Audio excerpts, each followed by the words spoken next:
అప్పుల బాధలు వెంటాడుతున్నాయా? అయితే 6 జేవిఆర్ వారి జాతిరత్నాలు ధరించండి.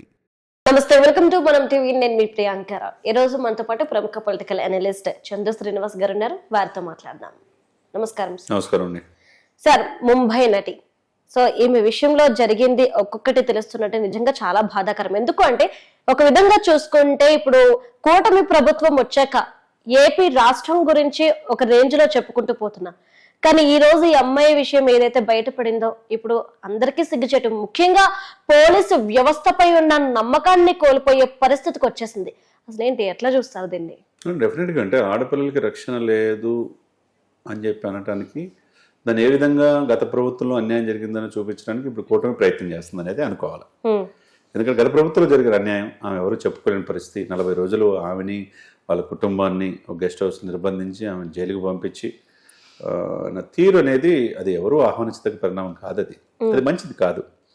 అది అందులో ఆయన కుక్కల జగదీష్ అనే వ్యక్తి వైసీపీ అయి ఉండటం, తర్వాత ఆయనకి వంతపట్టినట్టుగా ఆయన ఆ పారిశ్రామికవేత్తకి స్నేహం ఉండటం, కామన్గా ఈయన కూడా స్నేహితులు అవ్వటం, ఆమెను ఎట్లయినా ఆ కేసు నుంచి అంతంలో గతంలో ఆ యొక్క ప్రముఖ స్టీల్ వ్యాపారి ఆయన మీద రేప్ కేసు అనేది పెట్టినట్టుంది ఇప్పుడున్న అమ్మాయి.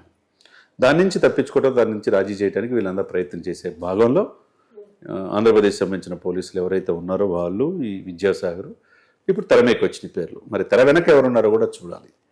ఏదైనా కానీ ఆమెని నిన్న ముంబై నుంచి ఆమె రావటం, విజయవాడలో నేను వెళ్ళి కలవటం, కమిషనర్ కూడా కలవటం, ఆ దిశగా ఎంక్వైరీ జరుగుతూ ఉంది. అంటే దాంట్లో ఆమెని వేధించిన వాళ్ళు ఎవరు, ప్రస్తుతానికి విద్యాసాగర్ పోలీసులు పేరు చెప్తుంది. ఇంకెవరు ఉన్నారనేది ఐడెంటిఫై చేయాలి. ఐడెంటిఫై పీరియడ్ కూడా సీసీ కెమెరాలు, ఫొటోస్ చూపించి పోలీసులు ఐడెంటిఫై చేస్తారు. ఒకవేళ నిజమని తేలితే చట్టం దృష్టిలో ఎవరైనా సమానలే. కాబట్టి ఆడపిల్ల ఎవరైనా ఎక్కడైనా ఏ రాష్ట్రమైనా ఆ మహిళకి అన్యాయం జరిగితే అది శిక్షించాల్సిన అంశమే.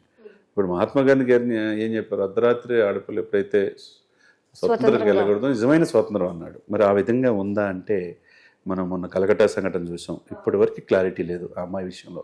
ఒక డాక్టరు పేద ప్రజలకు వైద్యం చేసే డాక్టర్కే ఘోరంగా అత్యాచారం చేసి చంపేస్తే ఇంతవరకు ఆ రాష్ట్రానికి చెందిన ముఖ్యమంత్రి మహిళ ఇల్లు కూడా ఆమె ధర్నా చేస్తుంది. అంటే పట్టుకోవడం చేత కాలేదా, దాని వెనక ఎవరు పెద్దలు ఉన్నారనేది ఐడెంటిఫై చేయలేకపోవటం సిబిఐ ఎంటర్ అయ్యేదాకా. కాబట్టి మహిళకి ఢిల్లీలో చూసినా, కలకట్టాలో చూసినా, హైదరాబాద్లో చూసినా, హైదరాబాద్ నేను కాక మొన్న శంషాబాద్ దగ్గర ఓయో రూముల్లో కెమెరాలు పెట్టి ఇవన్నీ చేయటం, తర్వాత ఇకపోతే ఆంధ్రప్రదేశ్లో కూడా చూసాము కాలేజీల్లో ఇట్లా ఇటెన్ కెమెరాలు. ఇవన్నీ కారణం ఏంటి అంటే వ్యవస్థలో లోపాల, లేకపోతే రాజకీయ పలుకుబడా, ఎవరు మమ్మల్ని ఏం చేస్తారనే అహమా, ఇవన్నీ ఉంటాయి. ఇవన్నీ ఎప్పుడు చేయాలా? క్రమశిక్షణతో మొక్కై వంగంది మౌనం వంగుతుంది అన్నట్టు వాళ్ళు క్రమశిక్షణ ముందు తల్లిదండ్రుల నుంచి నేర్చుకోవాలా. ఆ తర్వాత పెడదవలో ఉన్నారా, కరెక్ట్గా ఉన్నారా. వాళ్ళు విపరీతం ఏమంటే 7th 8th చదివేవాడు కూడా స్కూల్ బ్యాగుల్లో గంజాయి దొరికిన పరిస్థితులు ఆంధ్రప్రదేశ్లో. ఆ గంజాయి ఎందుకు ఏఓబి బోర్డర్ నుంచి విచ్చలవిడిగా వచ్చింది? అక్రమ మద్యం కావచ్చు. ఇది చెడు వ్యసనానికి బారిసయ్యే తలకి ఇప్పుడు అధునాతనమైన ఫోన్లు ప్రతి ఒక్కరికి, దాంట్లో వీళ్ళు చూస్తుంది ఏంటి, వీళ్ళు చేస్తుంది ఏంటి, ఈ అన్ని పరిణామాలు ఏదైనా కానీ ఆమెకి ముంబై నటికి ఆమెకి న్యాయం జరగాల్సిన, ఆమె ఎంత మానసిక క్షోభకు గురైందో ఆమె 1-2 ఛానల్లో చూస్తే మనకు అర్థమవుతుంది. నేను వాళ్ళ లాయర్తో కలిపి చూశాను. నేను ఆమె పెట్టుకున్న లాయర్ కూడా నాకు నాగార్జున యూనివర్సిటీలో సీనియర్ నర్రాజ్ శ్రీనివాస్ అని ఆయన పెట్టుకున్నారు. ఆ లాయర్ కూడా నేను మాట్లాడిన తీరు చూస్తుంటే ఆమెని అర్థమవుతుంది అసలు వాట్ ఈజ్ ఎంత మానసిక క్షోభ గురైంది, ఎందుకు ఇట్లా పోలీసులు ఆమెను వేధించారు, పోలీసులతో పాటు రాజకీయ నాయకులు ఎందుకు వేధించారు, దాని వెనక ఎవరున్నారు అనేది అక్కడ ప్రత్యేకంగా ఒక అధికారిని వేశారు, విచారిస్తున్నారు. దాని వెనక ఎవరున్నా కానీ చట్ట ప్రకారం చర్యలు తీసుకుంటామని హోంమంత్రి చెప్తున్నారు, చంద్రబాబు నాయుడు గారు చెప్తున్నారు, లోకేష్ గారు చెప్తున్నారు. కాబట్టి మనం ఏమైతే ఏంటి, దీని వెనక ఎవరున్నారు అనేది మనం చూడాలి. అసలు ప్రస్తుత సమాజంలో ఆడపిల్లలకి భద్రత లేకుండా పోయింది. అసలు దీనికి కారణాలు ఏమనుకోవచ్చు? అంటే దాంట్లో ఆడపిల్లలకు భద్రత లేకపోవటం ఒక మగవాళ్ళమేనే ప్రశ్నించడం కాకుండా ఆడవాళ్ళలో కూడా వాళ్ళలో కూడా కొద్దిగా మార్పు రావాలి. ఎందుకంటే వాళ్ళు వేషధారణలు కావచ్చు, వాళ్ళ వే ఆఫ్ ఇది కావచ్చు, ఎందుకు అంత అవకాశం అవతల వాళ్ళకి ఇస్తున్నాం మగవాళ్ళకి అనేది కూడా మనం చూసుకోవాలి. ఇది పబ్ కల్చర్ ఎక్కువైపోయింది. మన సంస్కృతి సంప్రదాయాన్ని గౌరవించే పరిస్థితిలో కూడా లేదు. తల్లిదండ్రుల మానిటరింగ్ లేదు. తల్లిదండ్రులు ఒక స్టేజ్ వరకు అంటే కష్టపడి 15-18 సంవత్సరాలు చదివించి ఇంకా కాలేజీలకో యూనివర్సిటీలకో పంపించేస్తారు. ఆ తర్వాత ఉద్యోగాలు రీత్యా వేరే ప్రాంతాలు పంపిస్తారు. ఆ తర్వాత ఒక స్టేజ్ దాటిన తర్వాత ఏమవుతుందంటే ఇది వెస్టర్నైజేషన్కి అలవాటు పడిపోయి లివింగ్ టుగెదర్ అన్నట్టు అవుతుంది. ఏదో చాలా క్యాజువల్గా అయిపోతుంది. కో లివింగ్ హైదరాబాద్లో కోలివింగ్ హాస్టల్స్ ఇంకెక్కడ ఉండవు. అంటే ఇదేంది ఈ సంస్కృతి ఎటువైపు దారితీస్తుంది? అంటే పెళ్లి కాకముందే ఆడపిల్ల అమ్మాయి అబ్బాయి కలిసి ఉండటం అనేది ఇది నాగరికత సమాజంలో మనం ఉన్నాం. వ్యాపారాల రీత్యా ఉద్యోగాల రీత్యా పాశ్చాత్య గ్రోయింగ్గా ఎదుగుతున్న నగరీకరణలో భాగంగా ఇవన్నీ కూడా నార్త్ ఇండియన్స్ ప్రవేశపెట్టారు ఇక్కడ ఆ కల్చర్. దాన్ని ఇప్పుడు సౌత్ ఇండియన్ వాళ్ళు తీసుకుని ఏదో సాధించినట్టుగా ఫీల్ అవుతున్నారు. అంటే వాళ్ళు కలిసి ఉంటే పెళ్లి చేసుకునే వాళ్ళు ఎంతమంది ఉన్నారు? దాంట్లో 5 to 10%, 90% ఎవరి దారిని వాళ్ళే. అంటే ఎవరు మోసం చేస్తున్నారు ఇక్కడంటే తల్లిదండ్రులు పిల్లలు మోసం చేస్తున్నట్టుగా ఉంది. కాబట్టి పిల్లలు కూడా బాధ్యతగా ఉన్నప్పుడే ఇటువంటి జరగకుండా ఉండడానికి అవకాశం ఉంటుంది. అంతే కదా. ఈ సమాజంలో అనేక సమస్యలు ఉంటాయండి. పేదవాడికి 4 ఏళ్ళతో భోజనం తినడానికి రోజు కష్టపడితే కదా లేదు. అటువంటిది హైదరాబాద్లో చూసాం మనం. పేదవాడికి కష్టపడితే 15-20 సంవత్సరాలు కష్టపడి వాడి జీతంతో కొనుక్కుంటే 10 to 20% ఇల్లు కొనుక్కోగలుగుతున్నారు. మరి అక్రమార్కులు ఈ రోజు కన్నేస్తే రేపు తెల్లారిదలకి అది చెరువుల నాలాల కుంటల ఏం వదిలిపెడతలా. కాబట్టి ఈ రోజు హైడ్రా లాంటి వ్యవస్థ కంట్రోల్ చేయడానికి వచ్చింది. అది అప్రిషియేట్ చేయాలి రేవంత్ రెడ్డి గారిని కావచ్చు, కైట్రా కమిషనర్ రంగనాథ్ గారిని. కాబట్టి అటువంటి సిస్టమ్ అనేది ఉండాలి. ఇది డ్రగ్స్ ఎక్కడ ఉన్నది, ఈ గంజాయి ఏంటి ఇవన్నీ సంస్కృతి ఇవన్నీ కూడా మానిటరింగ్ అనేది ఉన్నప్పుడు అది తల్లిదండ్రుల యొక్క పర్యవేక్షణ ఉండాలా. తర్వాత కాలేజీలో చదువుకుంటే అక్కడ ఉన్న హాస్టల్ వార్డెన్ కావచ్చు, ఎప్పటికప్పుడు ఆ పిల్లవాడు ఎలా ఉన్నాడు అనేది చూడాలి. లేకపోతే 4 సంవత్సరాలు వాడు చదువుకొని ఆడు గుడ్లవల్లేరు కాలేజీలో ఫోర్త్ ఇయర్ చదువుతున్న అమ్మాయితో కలిపి కెమెరాలు పెట్టారనేది ఆరోపణలు ఎవరన్నా దాని వెనక ఎవరున్నా అది రాజకీయ నాయకుల ప్రమేయం ఎవరైనా కానీ శిక్ష పడాల్సిందే. అదేవిధంగా మీరు చెప్పిన ముంబై హీరోయిన్ కావచ్చు, మన రాష్ట్రంలో ఈ రాష్ట్రంలో అక్కడున్న రాజకీయ నాయకుల మీద కావచ్చు, పోలీస్ వ్యవస్థ మీద కావచ్చు ఇన్ని ఆరోపణలు వచ్చినప్పుడు త్వరితగతిన విచారించి ఫాస్ట్ ట్రాక్ కోర్టు వేసేసి ఆమెకి న్యాయం చేయాలి. దాని వెనక ఎవరున్నా ఆమె చెప్పింది నిజమా లేదో కూడా ఐడెంటిఫై చేసుకొని ఇంకొకరికి ఈ తప్పు జరగకుండా చూసుకోవాల్సిన బాధ్యత ఉంటుంది. సార్, ఎవరైతే ముంబై నటి ఉందో ఈమె కేసులో వైఎస్ఆర్సీపీకి సంబంధించిన ప్రముఖుల పేర్లు అలానే పోలీస్ డిపార్ట్మెంట్ కి సంబంధించిన ప్రముఖుల పేర్లు బయటకు వస్తున్న నేపథ్యంలో దీన్ని తప్పించడం కోసమే గుడ్లవల్లేరు కాలేజ్ ఇన్సిడెంట్ ని బయటకు తీశారు అన్న ఒక ఆరోపణ ఈరోజు సోషల్ మీడియాలో హల్చల్ అవుతుంది. దీనికి మీరు ఇచ్చే సమాధానం ఏంటి? అంటే ఇప్పుడు అవతల ప్రధాన ప్రతిపక్షాలు ఇప్పుడున్న అధికార పక్షం అది ఆరోపణ చేయొచ్చు. ప్రధాన ప్రతిపక్షం దీన్ని ప్రతి అవసరాన్ని ప్రభుత్వ వ్యతిరేకంగా ఉన్న ప్రతి అంశాన్ని వాళ్ళు క్యాష్ చేసుకోవాలని ఉంటాయి, సహజంగా ఉంటుంది.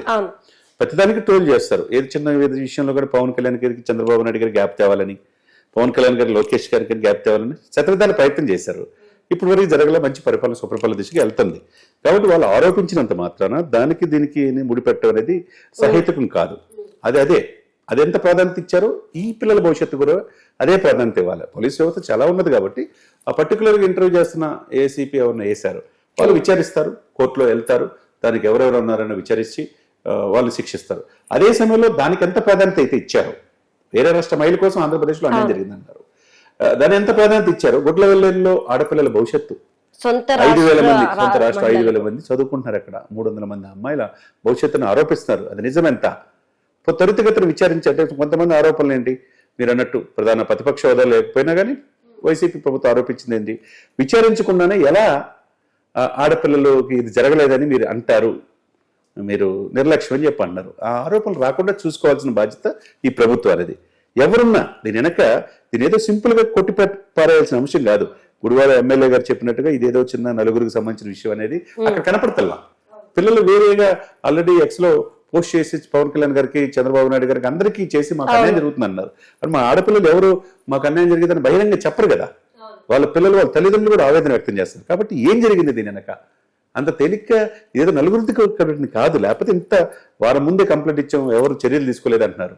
మేనేజ్మెంట్ కూడా ఇది మంచి కాలేజ్, గుడ్లవల్లేరు కాలేజ్, మంచి ప్లేస్మెంట్స్ వస్తాయి, దేశవ్యాప్తంగా ఉంది, అక్కడ చదువుకున్న దేశ విదేశాలు ఉన్నారు, అది ఎవరు కాదనేది. కానీ ఆ మచ్చ అనేది పడకూడదు కదా.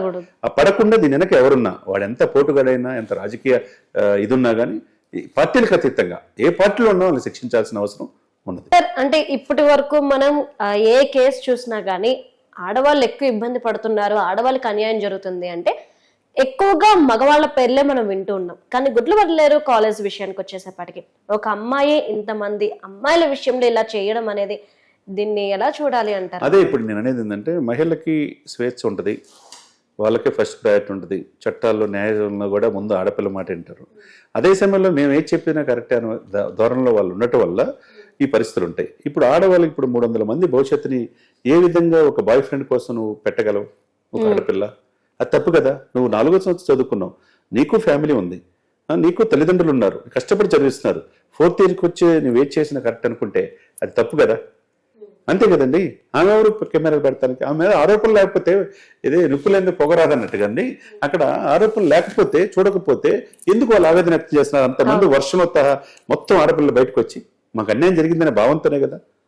ఆ వీడియోలన్నీ కూడా 100 రూపాయలకు అమ్మే పరిస్థితి వచ్చిందంటే ఇవన్నీ ఏంటి? ఇవన్నీ ఎవరు? దాని వెనక ఎవరున్నారు? దీని అనేది త్వరితగతిన విచారించాలి. లేకపోతే ఇప్పుడున్న కూటమికి చాలా ఇబ్బందికరమైన పరిస్థితి. ఇది ఒక రకమైన సమాజంలో బ్యాడ్ ఇండికేషన్ వెళ్ళిద్ది అనమాట. కాబట్టి ఆడపిల్లకి ఆడపిల్ల శత్రువుగా తయారవ్వకూడదు. ఆడపిల్ల తల్లిదండ్రులు కూడా మా అమ్మాయి ఏం చేసింది కరెక్ట్ అనుకోకూడదు. ఇంకొక ఆడపిల్ల జీవితాన్ని నాశనం చేయటం ఎక్కడ ఉంటుంది? అది కరెక్ట్ కాదు కదండి. నువ్వు నీ ఇష్టం అయితే నువ్వు బాయ్ ఫ్రెండ్ ఉంటే ప్రేమించవచ్చు, నువ్వు పెళ్లి చేసుకో. అది నువ్వు చేసుకున్న బాయ్ ఫ్రెండ్ కోసం మిగతా ఆడపిల్లల జీవితాన్ని త్యాగం చేస్తానంటే వాళ్ళ జీవితాన్ని నాశనం చేయడానికి పూరుకోవడం అనేది కరెక్ట్ కాదు కదా.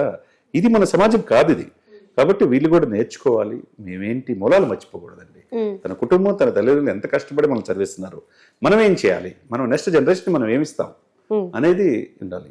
కాబట్టి ఎవరికోళ్ళు ఆడపిల్లైనా మగోళ్ళైనా ఒకటే అనేది ఉండాలి. కాబట్టి ఆడపిల్లలు కూడా మనం ఏం చేసేది అనేది ఒకసారి ఆలోచించుకోవాలి. వాళ్ళు కూడా. Okay, right. Thank you so much sir.